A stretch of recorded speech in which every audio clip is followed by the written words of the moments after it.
Welcome to the Science of Omega-3 Fatty Acids video. Let's take a look, first of all, what are omega-3 fatty acids? Why are they important? And where do they come from? So we're going to start with the structure. Omega-3 fatty acids, they have to have fat in there, they have to have an acid in there, and they have to have something called an omega-3 in there, whatever that is. We're going to start by drawing the molecule. Here is the acid part. This is at the omega end of the molecule, which means the tail end. The alpha is the head. So this hydrogen is the part here, hydrogen, oxygen, carbon. This hydrogen will dissociate and become the sour part, which is going to be the acid. Now we're going to draw the fat part. So here's a carbon, here's another carbon, here is a third carbon, and yes, that's where the 3 comes in, 1, 2, 3. 3 carbons away from the acid. Something's going to change here. Now we're going to be putting in a double bond, not a single bond. And that makes it an unsaturated fat. So here is the double bond. And we put another carbon there. And there's one other important thing. We have to make sure that the configuration of this double bond is in the cis position, not in the trans position. As we all know, and we've heard so much in the news, trans fatty acids are really bad for you. You want to avoid those. Our bodies, for some crazy reason, just don't like them. They like these fatty acids. So what will happen is, instead of going here and continuing the chain like this particular fatty acid will branch off this way. And that's what makes it a cis fatty acid. We're not going to draw the rest of it because it gets pretty complicated and not enough space on the board there. But fatty acid omega-3, 1, 2, 3, that's what you've got. That's what these things are, and that's why they're important. Now, most of them will have more than one double bond, which makes them a polyunsaturated fatty acid. If it's just got one double bond, then it's going to be a monounsaturated fatty acid. No double bonds, then it's a saturated fatty acid. Saturated fatty acids are another one you want to avoid. Mono and polyunsaturated, that's the good stuff. So now that we know what they are, why are they important? Well, these are called essential amino acids. Essential means we can't make them in our bodies. We've got to get them from our diet or from supplements. And they're important because they're really, really good for brain function, and everyone wants their brain functioning well. And they're also good for your heart and your cardiovascular system. Something else that everyone wants to function well. They're anti-inflammatory, they're good for moods, they're good for your immune system. The list just goes on and on and on. These are things you want to include in your diet for sure. There are 3 main kinds of omega-3 fatty acids. First one is DHA, that's docosahexaenoic acid, and that is the one that's primarily for your brain. In fact, the #1 fatty acid in your brain is DHA. Yep, that's something you want to include in your diet, absolutely positively. EPA is eicosapentaenoic acid, and that's where it starts to help with your cardiovascular system. That's another really good one. ALA is alpha-linolenic acid. That's a bit more ubiquitous. It usually needs to be converted into these other 2 to provide the maximum health benefits. And if you eat a lot of this, yeah, you'll get some conversion, but it's not actually that effective. So you really do want to get these directly in your diet or through supplements or something. Just make sure you eat enough of these. So where do these come from? What's the source of this stuff? The original source of the DHA and the EPA is seaweeds and algae. So these are the things that start making these molecules. These are the things that synthesize these molecules and start them getting into the food chain. So these will be eaten by little shrimp or little crab or little fish, which will be eaten by medium-sized shrimp, medium-sized crab, or medium-sized fish. And then those will be eaten by larger fish, and the larger fish are going to accumulate that fatty acid. And that's why you hear so much about eating fatty fish like salmon.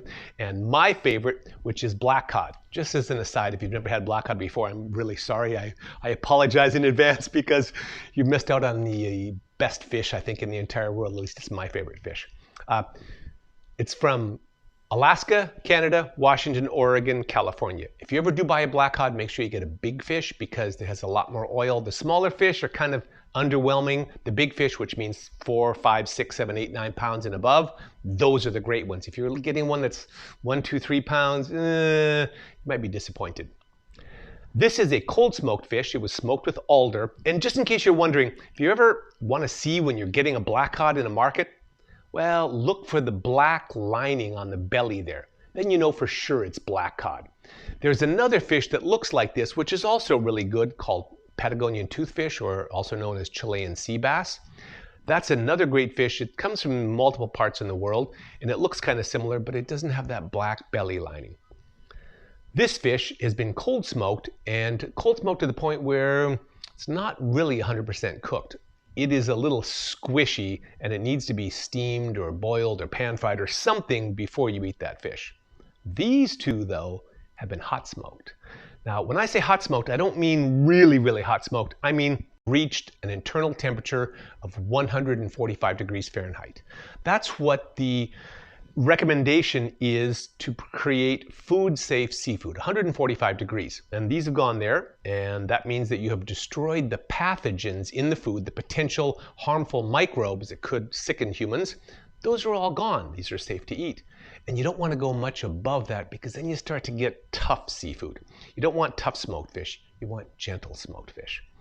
All right, now it's time to eat a little bit of this. It's not really important for the video, but I just can't keep looking at this stuff without eating it. So first, the black cod. And oh, is that ever tender? Look at that fish and how tender and juicy it still is. Hot smoked fish, yes, but gently hot smoked. How is the flavor on this beauty? Oh, first of all, oh, that smells great. The fat just melts in my mouth, flows over my tongue, down my throat. Lightly smoky, just enough salt in there. And the star of the show is absolutely positively the fat in the black cod. You cannot beat that. This is some smoked salmon that I made. It's from a king salmon from the west coast of the US. It's an extraordinarily good one, swimming up a long river. And this is from a Columbia River early spring Chinook, which means it's got a lot of fat. This was smoked and finished with a little bit of stronger flavored, brushed a little bit with stronger flavored maple syrup on top, so it's got just a little hint of sweetness to it. I smoked this with apple and cherry wood. Also, extremely tender, delicious, wonderful, a hint of sweetness, a little bit more than that one. Great salmon flavor. Again, you get that smooth flow of the oil across your tongue and down your throat, and it's just a wonderful sensation. Wow. Okay, let's get on now to the sources of alpha-linolenic acid. These are more plant-based sources, and there's a lot of them. I just happen to have 3 here. One are some smoked walnuts that I made. Yes, I'm trying to eat as much as I can because these are really good things. Nice, crunchy, smoky. Very good. No strange aftertaste to those. Those are excellent quality walnuts. Now these little guys are perilla seeds. They like to bounce around and jump around. They're really kind of fun to play with if you have a penchant for playing with your food. But they're also fun to eat because when you put them in your mouth, there's a lot of them. There's like, I don't know, 150 in there, and they pop in your mouth. Those are really interesting. Soybeans are another source. Notice that all these things are fat-based. So you've got things that can be made into oil. So if you find walnut oil or perilla seed oil, soybean oil, other things, you will get those alpha-linolenic acids in there that your body can, to a small extent, convert to the other acids you need. How about now, how can you get this into your diet? Well, let's talk about the cooking methods for this. For the cooking, you want to be a little gentle because omega-3 fatty acids, having multiple double bonds in there, double bonds are a little bit more susceptible to oxidation and to breakdown. We don't want to do that because once these are oxidized or broken down, they don't have nearly the health benefits that they have when they're in this shape. So you got to be kind of gentle in the cooking. That means steaming them, great. Boiling them, great. Baking them, as long as it's not at too high of a temperature, no problem. Even smoking them is fine as long as it's kind of a milder temperature. But what about that eel in the video that we were cooking over a screaming hot fire? Why is that thing still okay? Good question. So here is an eel, a cross section. There's the skin on top. I'm sorry, there is the flesh on top. Here's the skin on bottom. here is a layer of the subcutaneous fat. That's just a layer of fat right next to the skin. And then here is the flesh inside. When we have a heat source coming down from below that is going to hit the skin, it's going to start cooking the skin. And yes, it's going to start destroying the omega-3 fatty acids on the skin and some in that subcutaneous fat layer there. Sure. But the majority of your fish, because these are thicker pieces, the majority of your omega-3 fatty acids are going to be in this region. And that's what we're going to be protecting. So as this cooks, this is going to be heating up the skin, breaking down some of this stuff. And then it's going to be heating up the fat here, which is going to be heating up the water in here and the proteins. And it's actually going to be heating the water to the point where you're cooking the fish by heating up the water, which means you're kind of boiling that fish inside. You're not actually grilling it because it's being protected by the skin. Even when you turn it over to finish the cooking here, you're going to be destroying some of the omega-3 fatty acids here on the top of the skin. But again, inside here, you're going to get the heat moving down through conduction and convection because you'll get some water molecules moving in there. And this will be kind of a steamed/boiled product in there, which is perfectly good at maintaining your omega-3 fatty acids. So you don't need to worry about it. Just don't go for a long time to the point where the fish is way overcooked and it's burned and everything tastes terrible. What a waste of good fish.